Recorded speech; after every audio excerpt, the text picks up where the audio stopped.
If you are an ADHDer, an adult, a late diagnosed ADHDer, or even a parent of an ADHDer that's attempting to see what the future might look like, and how somebody can be really honest about their experiences and then turn it all on its head, then this conversation with Claire is going to be the one for you.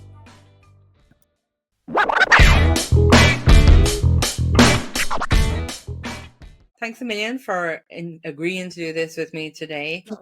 We're going to talk about your ADHD journey primarily, really as a late diagnosed individual with ADHD. Would you be happy to share how you got to that place, how you got to your diagnosis in your 40s? Sure. So I was completely oblivious to ADHD as being anything other than something that affected boys, young boys, and it's the usual. I think everyone just thinks of ADHD as being something that's very sort of a male affliction, as I used to think of it anyway. And then when I was 40, having had just a really chaotic life, but just always thinking that was me and that chaos followed me everywhere. And it got just too chaotic. I burnt out spectacularly on the day of my 40th birthday party. I just woke up, cancelled the whole thing, cancelled absolutely everything. My poor family and friends had to go ahead and do the whole thing without me. Not the whole lot, but they didn't always turn up to a whole. But yeah, my family, they all went out for the meal without me, and I sat in the garden and just, well, now I know it was complete overwhelm. I just sat there and stared for a good day or two. But leading up to that point, the 2 weeks before, I had quit my job again and just slowly and quietly quit everything, and then just shut down completely. And then 2 months, I'd say, I just had, I mean, I called it a breakdown then, because that was what it felt like. But actually now I just know that it was total and utter burnout, and it was 40 years of burnout. Then I self-diagnosed online a few months later, but it wasn't until not last year before, 2023, that I had my diagnosis. I was on the NHS list for 2 years, then went private because it was taking so long. And then literally the week after I went and got my diagnosis privately, Wow. when NHS appointment comes through. So I actually went and got that done as well, because I just thought, yeah, I want to have two sets of doctors tell me that I've got this. And here I am now. But actually, I'd say that was, as I'm sure lots of people know, that was just the beginning, and I'd say that actually the year after was the hardest bit, because it's unravelling and grieving a whole life as well. But I won't talk about that. Sure. Like you mentioned a couple of things there that, like, as I was late diagnosed at 43, and you talk about the burnout, which immediately triggers. I'm kind of going back on. I could probably think of a few times that that's happened in my lifetime, but like big events and big situations, I really only appreciated that this Christmas. I actually had a conversation with my husband when he says to me, he goes, "You are always so contrary at Christmas." What do you mean? I said, "We get it organized, we get it done, you know, I tick all the boxes and I do all the things we're supposed to." He goes, "Yeah, but you were just so cross until Christmas morning, as soon as the last present's open." And then he said, "You just go, yeah, we've done it then. It's I've moved beyond." And I can understand everybody feeling pressure about Christmas and getting things right, but it's the perfection kind of element of it, where you have to not only get it right for your own kids and your own family, but there's Christmas parties at work, there's Christmas parties with social groups, there's all these people out and about anyway. Even if you're not out and about, they're all out doing the 12 pubs, and there's just so many get-togethers and events and end of year, this, that and the other. I'm just oh, that's a lot. I think neurotypical people obviously put themselves under a lot of pressure. A lot of neurotypical mums do. But I think the sad thing I realised with this Christmas is, before this Christmas, I have never had joy out of any of it. I've seen everything like this, like Christmas, big things, as, right, we just get through it. It's got to look good on the surface. Everyone else has got to have a really amazing time. And then that minute I can tick that box off, it's done. It's like the kids' birthday parties, anything like that. There was zero joy in it. It was just something that was like, well, that's good, because now everyone can see I'm holding everything together. It was awful. And now I actually, this Christmas was so bizarre. But actually, it was the first one. I didn't cry at all on Christmas Day, and I let everything go. I just said, we're not going to have it at the table. We're going to have it on the coffee table. We're not going to, I let so much of it go. I mean, for me, it was And the huge. world didn't. No, and I actually really enjoyed it, and it was nuts because you could tell that the kids they were just waiting for me to burst into tears. It was really weird, and actually, yeah, it was quite a weird one. And thinking that might be the way going forward now is really exciting. I might actually get to enjoy occasions this year rather than just thinking, all right, let's steel ourselves to this, let's get through it, and then Yeah. it's done, and we can finally then just have a day or two burning out afterwards. I mean, that's rubbish. That's not a life. That's just, yeah, And then you're tired when, if you do have to go back to work or anything like that, you're wrecked. Like, you don't have a break. No. It's interesting to me, like, when you're talking about that, it's the self-advocation, I think, is the bit that I know I found the hardest. And it's the little things like that, like acknowledging that, hang on, it doesn't need to be at the table. The coffee table is grand. We're all chilling. Everybody's happy. Why do we need to do it there? Where I would have certainly in the past argued with myself that this is how it's supposed to be done, or I don't want to be the oddball looking like I'm not trying, or whatever it was, and it's understanding that that's how I need it to be done in order for all of us, because I'm sure your kids enjoy it better if they know that you're relaxed. In order for all of us to enjoy it, this is how it should be done. Who cares where you're eating your dinner? But Absolutely. understanding that's not being unprepared or lazy or all these things that I'm traditionally or used to telling myself it is, and that it's actually understanding that this is what I need and everybody else is also going to benefit from that too. Yeah, and it might be tiny, but it's huge, really. Yeah, and also the chances are that as a neurodivergent a parent, your children, you're going to have, probably statistically going to have neurodivergence as well. And actually, all it does is ruin it for them, and it's setting them up to just follow suit. So actually, if you can show them that you're going to have a great time, even if it doesn't look this, like a Hallmark card, then I don't know, you're kind of breaking that cycle. I just feel bad that I kind of spent 16 years, creating this ridiculous like tableau of, oh, look at it, look at it, it's like something out of a Dickens novel. It's not, that's not realistic. It's, it's a mess, it's chaotic, and it should just be relaxing and whatever it looks like. Yeah, so it was kind of sad that I only realised that now, but actually, I've got enough time to now. And how have you found then the laziness mourning process? Like, they say a lot of people, especially if they're late diagnosed, that they'll go through the morning. I haven't found it so much and I think it's simply because I was at a place in my life where I was quite content with everything that I had when I found out. And I was able to look back and go, well, if I had have found out then, nobody would have believed me. There was no resources, as a woman in the 80s, 90s, 2000s, whichever, like, people wouldn't have believed you because it was a boy problem. And there wouldn't have been resources because it was only for those few that were literally climbing the walls. So I just go, yes, things might have been different, but I wouldn't have ended up where I was quite happy to be. Yeah. But I have seen a lot of people, even my own kids to some extent, as they were diagnosed, I've seen people struggle with that. How have you found it? I think it happens, like you just said, it happens when it has to happen. Yeah. And I think only when you reach that absolute point of crisis and you are aware that there is some kind of not a safety net, but there's some kind of something that feels like, okay, I've got to let go now because this is now, it can't continue. And I think only at that point you let yourself, your body just goes, yeah, okay, it's now. And I think because it was on my 40th, I think it was just that I was thinking a lot about the future. I was thinking about my marriage. I was thinking about everything. And I think at that point it was like, okay, you know what? We need to do a total turn off the computer, turn it back on again. It's a total factory reset. Yeah. And I've forgotten what you just said. No, I'm just thinking. Actually answering the question. You're all right. No, it's just about the sense of mourning. But go you for doing that, because I think even outside of being neurodivergent, both being women, being mothers, and sometimes even just being human, we're not very good at seeing that we need that factory reset when it's needed. There's a tendency often to push through. But B, it's really brave. And I mean brave.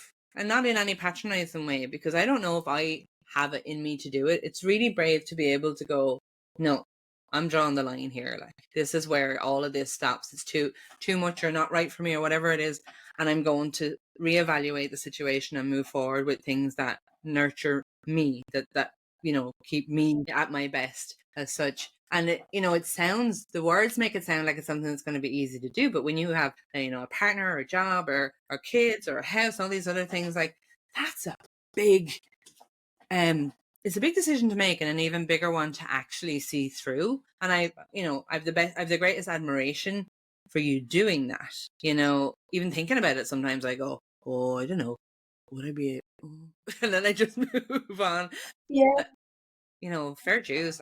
It is brave, but also I've got to acknowledge all the people I let down in the process. And when I say let down, I should rephrase that really. But it felt like I'd let them down a lot. And now I can, only with like therapy and everything, I now know that I didn't let them down. I was letting myself down. But I did. I had to leave a job where a lot of people were relying on me. I had to let my family and friends down. I had to let my husband down, who we were just saying, I've only just separated from. And I knew that diagnosis, and he knew the day I got diagnosed, because I sent him an article a couple of days later, and it was saying about a woman who had a diagnosis, and then she realised that she was going to have to split up with her husband. And it was really telling. He sent me a message just saying, so we're pretty much doomed then. And I remember thinking, yeah, we are. This is the beginning of the end. And yeah, a year later, I asked for a divorce. So I do feel like actually I had to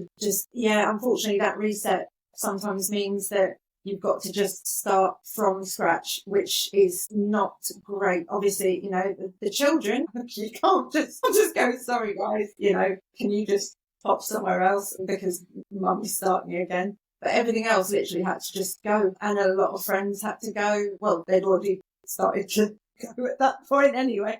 I think that made it easier as well, was I just knew the ones that were going to stick around, and there were enough of them that I knew I'd have a really good support system around me. And they're still here, which is really nice. So, yeah, it's good. And I think I was thinking about this when I was driving the other day, and I was thinking about safety nets and accountability, and I talk about accountability a lot when I'm working. The more accountability I have, the more I get done. It's external accountability. So the more I tell people I'm going to do something and mouth off about it, the more I think, okay, I've got to do this now. Whereas if I keep things quiet and don't tell people, I just can then just stumble along and get on with it and fail. Yeah. So that's why I tend to sort of go, rah, rah, rah, this is what I'm doing. And then everyone will sort of check in going, oh, how's it going with this? And I'm like, yeah, actually, I don't want to look like better do that. Yeah.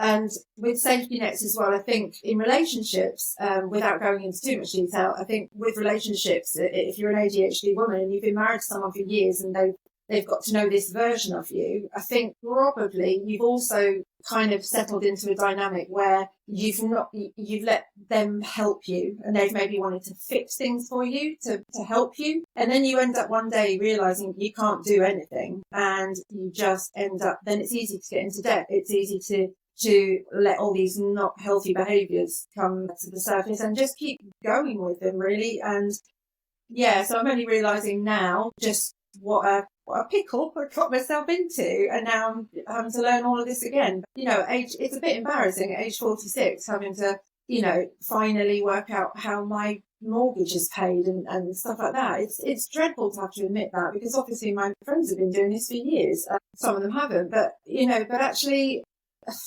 I'm embarrassed that I've got to this stage, but it happened slowly, and my husband was just trying to be lovely and take that side away from me. But yeah.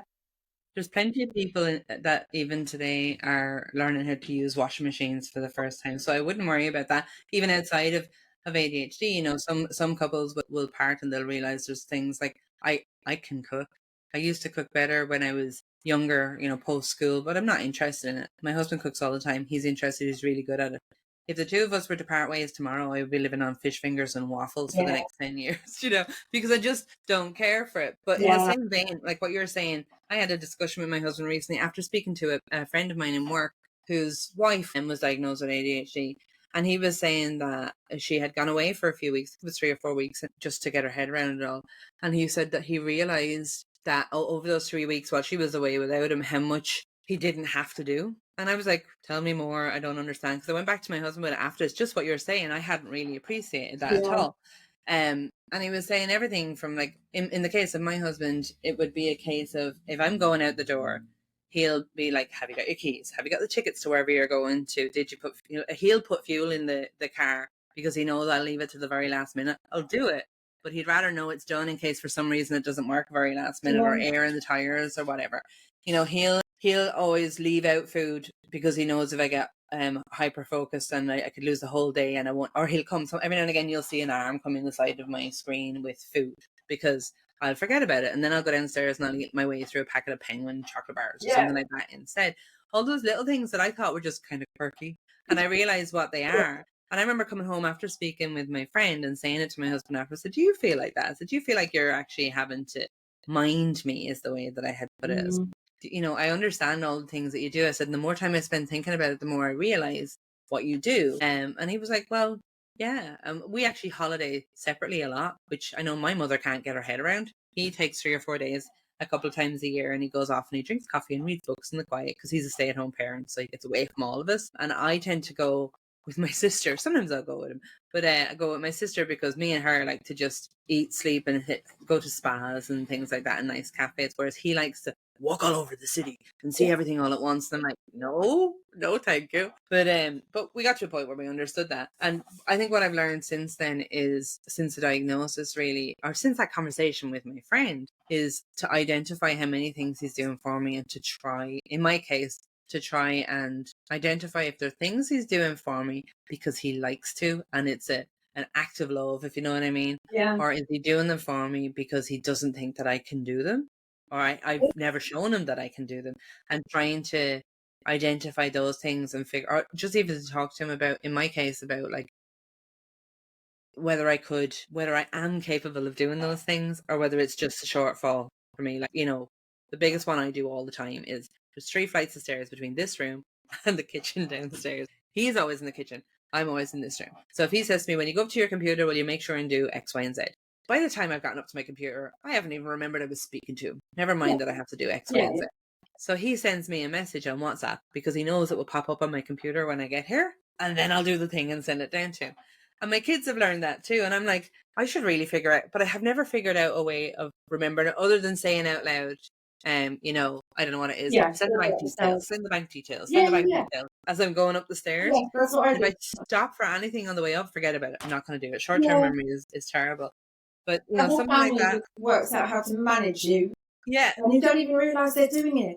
No. And I mean, we're talking like 3 times a day, I'll just be shouting out, can someone ring my phone? Can someone ring my phone? Because I've just obviously left it on the car roof again. And, you know, they're just so used to it now. They know, and like you said with your husband having to give you snacks and stuff, my eldest will say, Mum, you need to eat something. And I'm like, yeah, I do actually, because I don't know if I had lunch. And whereas actually, you know, I'm so used to doing it for them and running these 3 little lives but I think that applies to a lot of mums. You know, it's the whole sort of absolutely plain mask thing. Yeah, I think really when I sort of crash, they can see it coming and I can't. So it's nice that they're looking out for me, but actually I really ought to, well, now I am. Start to identify it, and actually sort of start the same in mind. They'll see the signs, like he'll see the signs usually before the rest of them. It's usually when he sees me retreat to a corner and I'm playing games on my phone. Yes. And it's like, I won't interrupt her because I know that she's at that point of which she's likely to go, fuck off! Yeah, absolutely. Just give me 10 minutes even and I'll reset. Like. And you saying that, I hide in the toilet. The only place you can be alone. Yeah, I used to do it a bit, but then last year it really got to a point where I was hiding in the toilet a lot. Now looking back, it really wasn't that normal, but it became just like, I'm just going to go sit in the toilet for 5 minutes, and everyone was just sort of talking to me through the door, and you know, I'd just be sitting there, just not with my phone, just looking at the sink. Just de-escalating because it was the only room with a lock on the door, and then I come out and get on with everything. But it was like having a fag. I'd just go and have a toilet. The reset, quick reset. But at least I think, like for me now, a lot of those things are really, I can see them. I couldn't see them before, you know, and only if somebody went, "What are you doing? That's weird," I would stop and think, "Is it weird?" You know, because it would seem really normal. But now I understand why I need to do things. And if I've identified something new as well, like my boys are 4, 2 diagnosed with ADHD, 1 is likely got like high functioning autism but isn't interested in a diagnosis, which is his right. And then the youngest one hasn't had any assessment as of yet. We'll wait and see how he feels about it. But one of the two that's been diagnosed, I discovered recently, I was like, I went to, like, he's terrible for waking up. Just can't get him out of the bed. But I discovered talking to him, he says, well, I can always get up if it's 15 minutes before I'm supposed to leave the house. But his alarm will start from an hour before, and I hear his alarm, and I'm lying awake listening to his alarm in his room, waiting for him to get up, and which he doesn't do till 15 minutes before. So what I've learned now is that if I ever want him for anything, I need to go and knock the door 15 minutes before he's supposed to leave the house to go do whatever it is. And then he'll do it immediately. But if I attempt to do that 20 minutes before, forget about it. He's like, I have to go back. I have to keep going back and call him until I get to the 15-minute window. Are you the same though? Because I don't operate unless I'm in crisis mode. Like, I'm at my best when there's like... Oh, really? I'm good at getting up. Oh, I'll talk to myself out of bed. Alarms for absolutely everything. So I just have constant alarms going off all day. Like, I have to have an alarm. He does. So it's, I work with alarms. But with the crisis mode thing, I can totally identify that. I mean, you know, some people leave it till the last minute to tidy their house before people come round. Yes. And then... you should tell them you're coming but not actually arrive, like, just getting to clean it. Yeah, and then there's like one room that you just shove everything in. But I tell you what, the most bizarre one was last year. I was driving my daughter to, I think it was ballet lesson or something. It was just like a regular Saturday. And on the way, it was really bizarre because ahead of us, we saw in slow motion this guy go over the handlebars of his motorbike and land on the pavement in front of us because the car had pulled out in front of him. And without even thinking, I mean, I have no, there's no experience as a paramedic. But there I was, something kicked in my brain. I just said to her, stay here, got straight out of the car. I was in my boot with blankets. I ran over. I'm calling the emergency services. I'm directing everyone. I'm speaking to the guy. Don't your mode, like, everyone, like I'm, I mean, blatantly, I got this off some TV show that I'm doing. I had no idea what I was doing. I was covering him up with blankets, telling him not to move, blah, blah, blah. And I was there till they arrived. And my daughter just said, that was just so weird seeing you in that situation, and actually you should probably be a paramedic or something like that. And I guess there probably are a lot of paramedics who have ADHD because, it's that kind of crisis mode and fixing things and helping.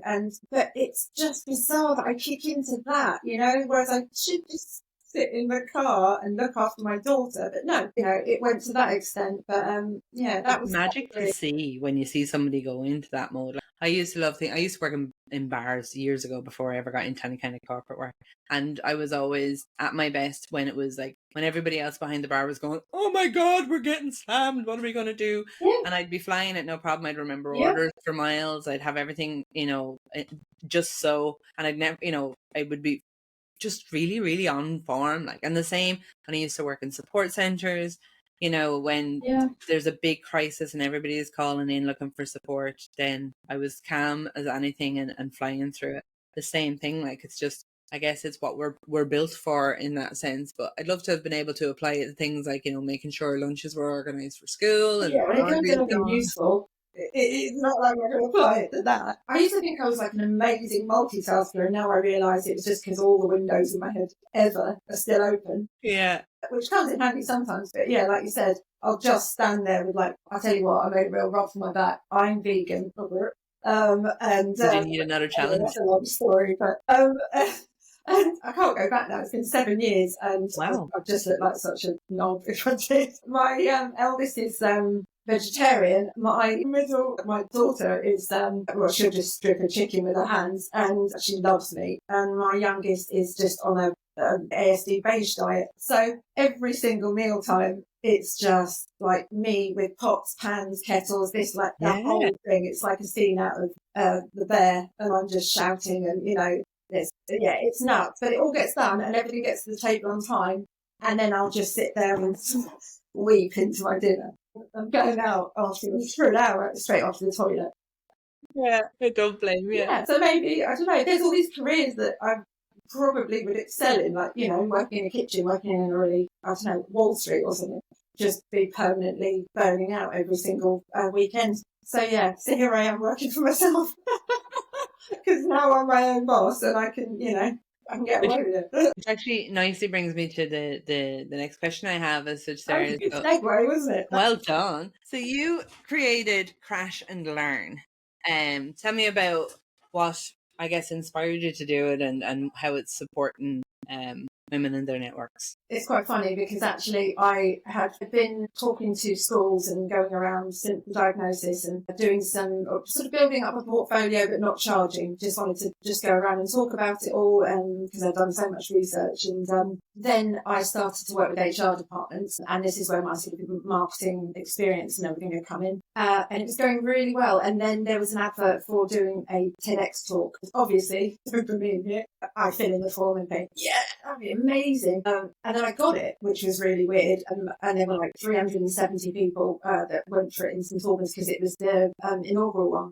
But what I didn't figure was I'd actually have to do the talk and stand up in front of lots of people and hold it all in my head, like 13 minutes of a script in my head, which, yeah, no amount of dopamine can get you through that. That was nuts. But I just thought, you know what, I think this is the moment that's going to then launch it properly. So as soon as I'd done that, the results when it went live was phenomenal. And just all the lovely comments and emails and everything I started getting, I then thought, actually, I think I'll do this, and it means I can manage my own time, work around the kids. And as much as it scares the living daylights out of me every single day that I have to go and do a talk or a workshop or something, and I mean, like, for days before, I'm an absolute bloody mess. The minute it's over and that box is ticked, actually there is joy in it now. There is joy in it. It's not like it was before. But yeah, that high is just like nothing on it. Brilliant, yeah. It really is. And now I've started getting bigger clients. I've been working with Warner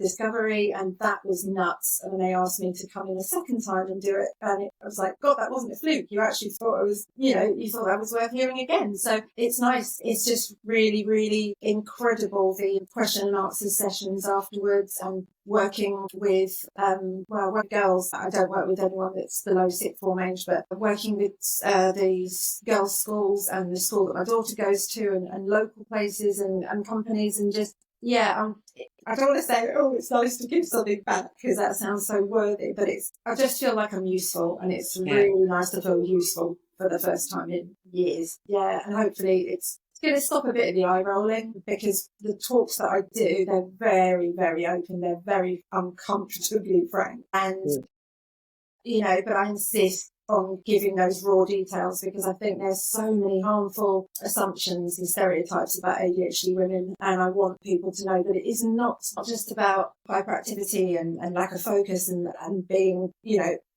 a bit much. It rips apart lives, it rips apart families, careers, everything, and it leads to just awful mental health problems and suicide rates. It needs to be taken seriously. So yeah, I feel like I've found my purpose, which is really nice career.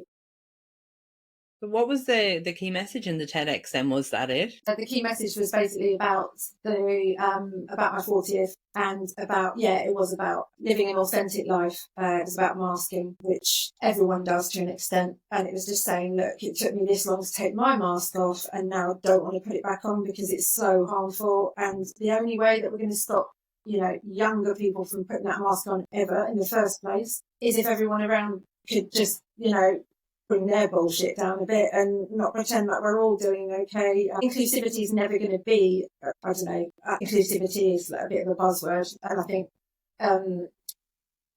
think actually it's better to just, if we could just all be a little bit more authentic, and just, it's hard because obviously you've got Instagram and that is, that's hard for anyone, but I think it's just adds this other layer if you're neurodivergent, because you buy into it, and you actually, for someone like me who spent a whole life looking at people on the telly and films and thinking, cool, that's how a woman behaves when she wants to do this, that's how a woman behaves when she wants to get a boyfriend, that's how I do it. And then just, dressing the part, acting the part, and, rehearsing lines. It's weird. And, to see, now I can see through, my bullshit filter is just so good now. And I just wish that I don't know. I think authenticity is coming back now. I think, I really hope so, because I just don't want people to waste years and years and years, pretending when they could have found more joy and enjoyed life a lot more,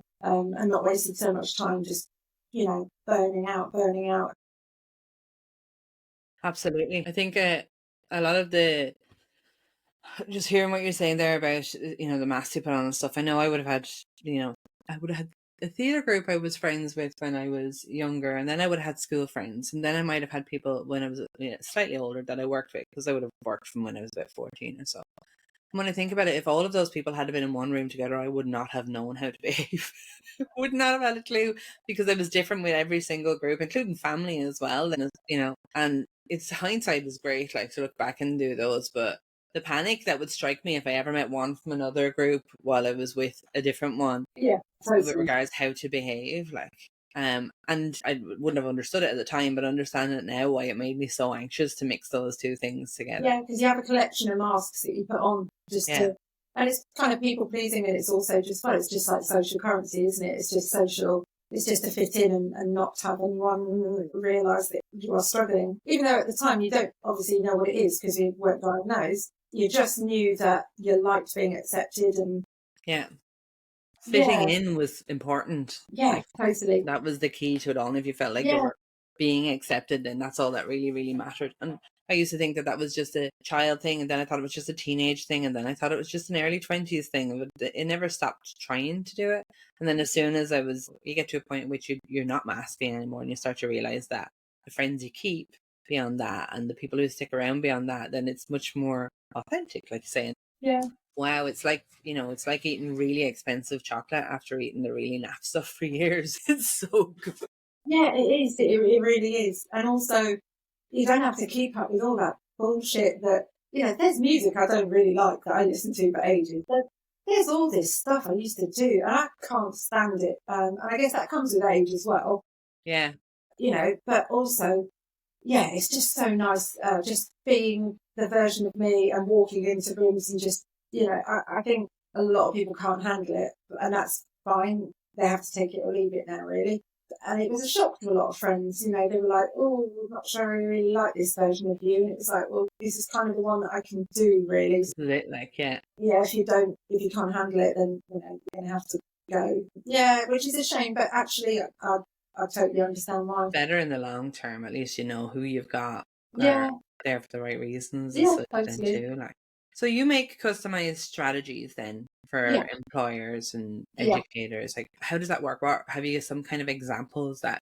So I'm like a horse whisperer. One of those like translators that you get at UN conferences. I guess it's like a translator. So I try not to actually work with the person with ADHD. And that sounds really weird, but because if I do, we end up just sitting there and talking, obviously, for 3 hours about things that aren't related. And also, I don't feel comfortable getting involved because I'm not a medical professional. I have to see it as a strategy-based initiative. So I work with the HR departments, and then I will ask them to come to me with the issues. Then I'll ask them to send me a communication from the person in question. I'll get it all together, have a little look at it, and then it's a little bit like detective work. I'll be able to sort of read into the problems that they can't see between the lines and say, actually, this is why this is happening. Try this, and I'll create a bespoke set of strategies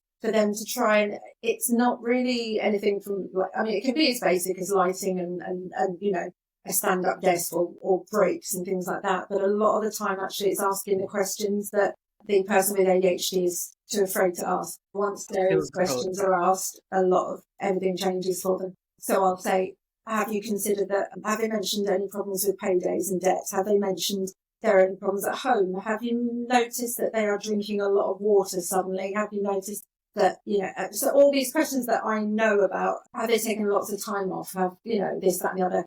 And then you can kind of say, well, actually, could you maybe suggest this? And with deadlines, things like that, do they really have to work to long deadlines? Can you check in with them every week on these? Try this strategy. If you set them a 3-week deadline, they're going to be doing the work the night before until 4 a.m. So Yeah. Just do a sort of a 3-day check-in for those 3 weeks and, break everything up. So it's all these things that I now know that I sort of pass all that over, and it works. It really works. So I actually really don't get to work with the person with ADHD. I just hear that it's a success, and then if it needs a bit of tweaking going forward, and then what I do is I come back and check in to make sure it's not just a one-off quick fix, because I want to know that they're being supported. But because it has to go through the HR department because of legalities, I feel like everyone's benefiting, including me, because I can leave it at home. I don't get to know these people personally as well, which sounds really cold, but actually, No, it sounds exactly like you'd want it to be done. Because even as somebody who has ADHD, I think I'd like it to be, it feels like it's more conclusive if somebody who hasn't met me personally is, making the assessment of it as such, with regards what I need. I don't know, I just feel like HR would take that more seriously than me just asking for stuff, if that was the case. And the nice thing is they know that someone's on their side. So it works as a setup. It works really well. And also, I just wish I'd had that when I was in work. So it's a service that I could have really done with. And also, the HR department's put me for workshops to train teachers, managers, and those workshops can be from anything on hyperfocus and how to really maximise hyperfocus potential to I do some Lego building ones, which it's all to do with distraction and concentrating and focus. And there's lots of sort of different ways of reaching people without just sitting there with not just sitting over the PowerPoint and making them watch slide after slide. Yeah. So I try and get people to sit down, because actually if you're doing Lego together, everyone starts talking, and it's a really good icebreaker, I found. So and actually you'll find out a lot of brain types when everyone's building, and it's really interesting to see how people's minds work. And so it's really, really fascinating, my work. I love it, absolutely love it. What are you seeing as the biggest challenges for women with ADHD in the workplace then? Being seen as, they're totally misunderstood. They're seen as overly emotional, because they're seen as, I have to hark back to my own career and how I must have come across to everyone. One minute I'm absolutely on board and I'm amazing and I come up with all these amazing ideas, but they'll just never ever come to fruition. And after that happens time after time, I then get a reputation for being flaky, and I'm not flaky. But they don't know that at home I was just burning out, and they're getting up in the morning and actually getting into work used up all my brain power. The tube journey alone and choosing my outfit for the day just used everything up. And then if something went wrong, like someone shouted at me on the tube, I mean, that was it. I'd arrive in tears. And then I've got to try and do meetings and a whole day's work and social interactions on top of that. And I've got to do that 5 days running and then have a social life. A lot. Yeah, it's nuts. But I think even still don't think that people understand just how exhausting it is. But it's not exhausting like, I'm tired, I'm so tired. Everyone's tired, but this is just another level, and it's just also, it's the mental health. So I want people to be taken seriously. I really want women to be taken seriously and not gossiped about, and just, I want them also, if they get a diagnosis or they're self-diagnosed, to be able to say to their HR department about it, and for provisions to be put in place. And otherwise they haven't got a chance, and they will be putting time after time after time. And actually, if you can show the figures to an HR department that if they have staff retention and they look after their neurodivergent staff, they're actually going to, retain great staff. And it costs a lot of money to lose these staff. If you can retain them and their productivity levels go up, the company, as cold as it sounds, when it comes down to the finances, that's what they care about. They care about the stakeholders. They want the money coming in. And if you can actually translate it into figures, that's, and how it will improve those figures, and they will be bringing more money in and retaining staff, then they're interested. So, it's worth it for everyone, really. So it's a win-win, but I think that's it. It's just, I don't think it's going to be harder for the workmates to understand them, and, because everyone's got personal opinions, but if the HR department are behind them and they've got their back, then that's a good start. Yeah, absolutely. It's a major step. And you use humour to shine a light on the ADHD side of things. I've seen that firsthand. How are you balancing sharing that kind of the serious challenges with that lighthearted approach? I think it's necessary because no one wants to feel like they're being preached to. And also, I have to laugh at a lot of the stuff that I did and I've gone through for 3 decades, because if I don't, I would stand up there and cry, because some of it's so embarrassing, some of it's mortifying, some of it is really just tragically sad as well. I choose to use humour. I told you a story, I think, when we spoke a while ago about that we were talking Tell it about, again, though. yeah, about the chocolate. So I went through a phase, I'm still really bad with it now, but I would just be focusing on one thing and be totally oblivious to anything else that I was doing. For example, I would have a mouthful of food and then I'd hold it in my mouth for ages. And it wasn't until I had to speak to someone on the phone or on a call, it would then just fall out of my mouth. And it was, it's things like this that you can't explain to anyone. You can't explain to anyone why you sit in Sainsbury's car park for half an hour in the car, listening to really loud music to psych yourself up to then be able to go and do the shop. And then I have to come back to the car, do the same again, drive home, sit on my driveway, listen to half an hour of music before I can then go into my house. It's just weird that it takes 4 hours to do a weekly shop with all this. But yeah, I think the funniest one to date is when I put chocolates in my bra for no reason, absolutely no reason. It was a Kit Kat, and it was when they had foil wrappers inside the paper sleeve, and I took a bite, and then the kids distracted me, and I just remember thinking, I haven't got pockets, I'll shove it in my bra under my shirt.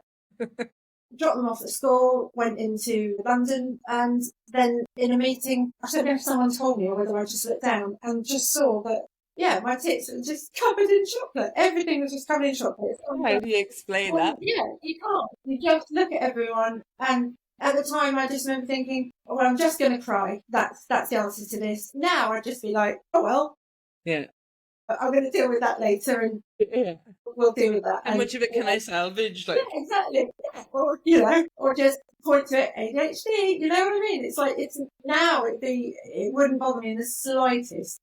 But yeah, back then that was it. I'd be in the toilets for half an hour and I'd quit. I'd quit the job that evening. It was, it was just all these things that happened all the time. Like you said, it was quirky. It wasn't quirky. It's exhausting. It's exhausting. So yeah, and when you've got all these great stories to tell everyone. And oh my God, so many of them. Absolutely hilarious. I always have a tendency when I always say, even to my kids and my family, I said, there's never any risk of me becoming big-headed. If something really, really great happens, I can absolutely guarantee you that whether it's within minutes or days, I'll do something that'll put me right back in my place. And I had recently, I'm sure, since we're talking about your chocolate boobies, we'll talk about mine then too. We can both put it out there. But I was at an event, I was up for an award and I won the award. And like, that doesn't happen. I wasn't expecting to. I was completely overwhelmed. And then there was pictures and then there's people talking. There was a lot of like, which for anyone is a bit daunting. And I had this dress on that had like a netty kind of a bottom part. And it was lovely. It was a really nice dress. But before I was getting dressed with my sister before we went down, and I kept saying to her, will I wear this dress? Because you said to me before, no, don't ever wear that dress. I hate it. But this particular night she was saying to me, it's actually really lovely. Like, yeah, you should wear it. I brought about 3 different ones to wear. She's going, you should wear it. So I wore it. It was fine. I went down to the bathroom after having won the award, getting the pictures taken and won the award. And it was the last award of the night. So everybody was about to start filing out of the room as such afterwards, then going back in for like music and stuff. For the bathroom, and this is kind of important. So the bathroom is when you come out of the awards room. So I had to walk across the room the awards was in, through kind of a lobby, down 3 flights of stairs, into another lobby, and then into the bathroom, right? So I went into the bathroom, and what had been driving me nuts all night is I had a pair of those, the granny pants that suck everything on, so they come up to under your boobs. That was to keep everything in place. And then I had tights that I put on over it. So they kept rolling down, were driving me mad, pooching them up. I was like, it's some kid hooching them up all the time, which was not going well in my beautiful dress. So I went into the toilet and I took off these friggin' tights because they were driving me nuts, and I threw them in the sanitary bin in the toilet. Yeah. And then I came out of the bathroom. I was like, that's much better. I'm cooler now and they're not annoying me. And I went around the corner to where the sinks were. And then as soon as I got to the sinks and looked in the mirror, I realized exactly why I was not supposed to wear that dress. So it was like a chiffon bottom. No. And it was completely see-through. No. And I hadn't seen it because I was wearing black tights with black big granny pants and black shoes. So nobody had noticed it at the time. But as soon as I took them off, I looked like I was some sort of a wannabe film star who was going out in her knickers and a see-through skirt. So I thought, I wonder, can I get them out of the bin? Like, how sanitarily appropriate is this? And I went back, and of course they're gone down into the bin, and I didn't want them back that badly. And I figured, okay, I'll call Caroline, my sister, and I'll get her to go to the room, and I'd spare tights and bring them down to me. And then I didn't have my phone because I was in such a fluster and a flurry after everything that happened, and not, I was just all these people kind of looking at me and in my space as such. But sure, I had nothing but me and the clothes I was standing in. Well, less the tights now at this stage. So I decided to brave it. I went out into the well-lit lobby where there was a few people, up the stairs where I met a couple more people. And I'd say they must have thought, what a weirdo, because anyone who said hello to me, I was practically nose to nose with them saying hello, so they didn't look Hello. down. Got through the next lobby. So everyone was coming out onto the next lobby from the awards room at this stage. So there's a couple of people shaking hands and stuff. And there was one girl I met who I met her in person for the first time. We've known each other for years. And she got her colleague to take a picture with me. And we took the picture, and I smiled and went on about my business, thinking it was just like a shoulders up picture. Went into my sister and said, we have to go now. And I picked up the award, just left. And she's very good. She just chased behind me, and we went up to the room, and she thought it was hilarious. But I saw the picture on LinkedIn because the girl who took the picture posted on LinkedIn afterwards. Now, it wasn't as bad, because whatever way the lighting was, and that, if you look, you can see that I don't have the tights on, and you can actually see like the knicker line and everything else, but it's not so obvious. But on the night, like, my sister walked up to the room behind me while I was saying hello to everybody, and I could literally feel her pressed against my back. Because she stopped and looked when I told her what it was, and she goes, oh my God. And then she was pressed against my back. Thank God for those people, though. Like, yeah, you need like one of those minders that just... Exactly. And it's just one of those things, like, I find every time I do something that other people might go, geez, that's fantastic, I'm like looking over my shoulder going, yes, but what kind of stupid thing am I going to do to balance out the, absolutely. There's always something. So yeah, there's never a risk of any big-headedness or me thinking that I'm bigger than no, not at all. Sure. I met up with a friend last year who, when we were talking, and I hadn't seen him for 20 years, and when we met, he reminded me that the reason we met was because we both lived in North Finchley, I can't remember, somewhere in Finchley. And I used to walk from the tube back to my house, which was about 20 minutes on a pavement in London. And because of sensory overload, I hated wearing shoes. So I'd take them off when I came out of the station. Granted, this is in good weather, not if it was raining. Yeah. And I would just walk, not even thinking about it, barefoot from the station to my house every single day. Didn't give it a thought. Most normal thing in the world to you. Like, we started talking because of this. It's, I look back and just think, who does that? I was fully dressed for work, but barefoot. And who does it sober? Like, you do that coming home from the club.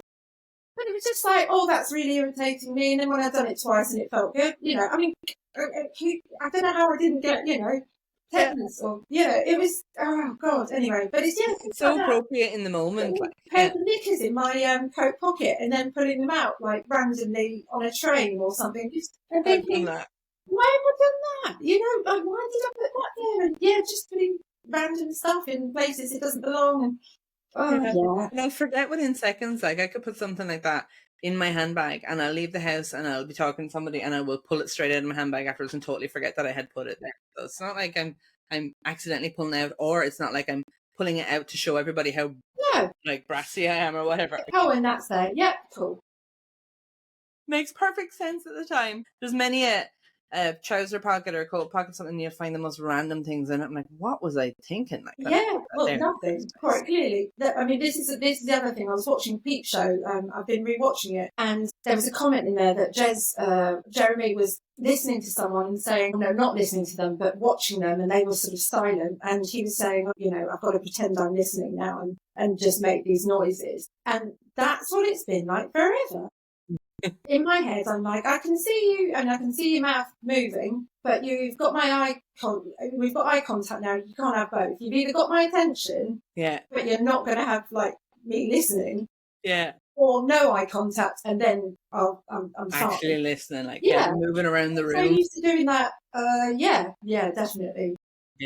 I can see master of it, like master. Yeah, but then I think actually maybe I'm not, and maybe people just think it's when you go, really, when they say something that, well, they just think I'm rude. They must have just thought I was rude. Whereas now I'm like, I wasn't listening for the whole time we were talking. Could you just give me the highlight reel, please? Yeah, that'd be really good. Which I think people appreciate, and then it gets the job done, and then I don't have to spend the rest of my life thinking, okay, what was that really important thing they told me when we first met? And they know for the next time when they talk to you as well to just keep it in summary, because it's just not how you absorb things. Like, absolutely. Absolutely. So we're Manage expectation.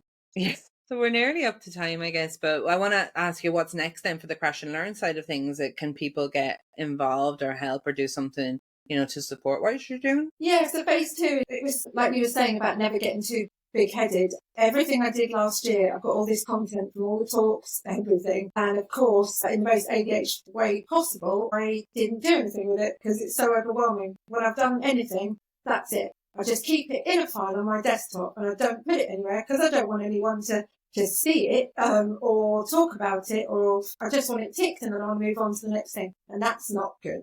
So the big thing in the first part of this year is I'm now just redoing the website, getting it all up there, and I'm going to have to start marketing my product.